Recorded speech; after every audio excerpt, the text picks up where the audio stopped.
A Tale of Two Sydneys, A Story of the French Revolution, by Charles Dickens. Read by George Doyle. Book the First, Recalled to Life. Chapter 1. The Period. It was the best of times, it was the worst of times. It was the age of wisdom, it was the age of foolishness.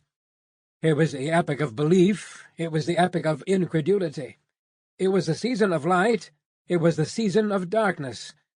It was the spring of hope, it was the winter of despair. We had everything before us. We had nothing before us. We were all going direct to heaven. We were all going direct the other way. In short, the period was so far like the present period that some of its noisiest authorities insisted on its being received, for good or for evil, in the superlative degree of comparison only.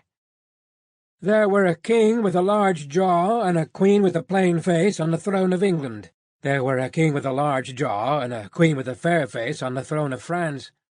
In both countries it was clearer than crystal to the lords of the state preserves of loaves and fishes that things in general were settled forever.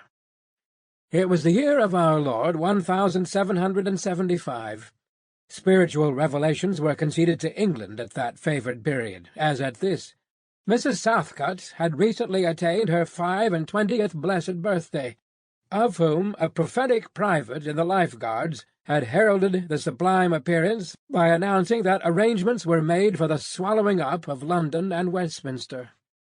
Even the Cock Lane ghost had been laid only a round dozen of years after rapping out its messages, as the spirits of this very year last past, supernaturally deficient in originality, rapped out theirs. Mere messages in the earthly order of events had lately come to the English crown and people from a Congress of British subjects in America, which, strange to relate, have proved more important to the human race than any communications yet received through any of the chickens of the Cock Lane brood. France, less favoured on the whole as to matters spiritual than her sister of the Shield and Trident, rolled with exceeding smoothness downhill, making paper money and spending it.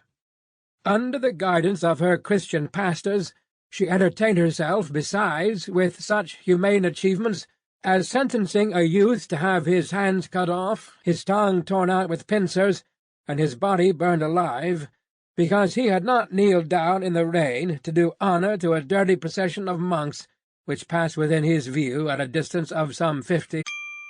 Sample complete. Ready to continue?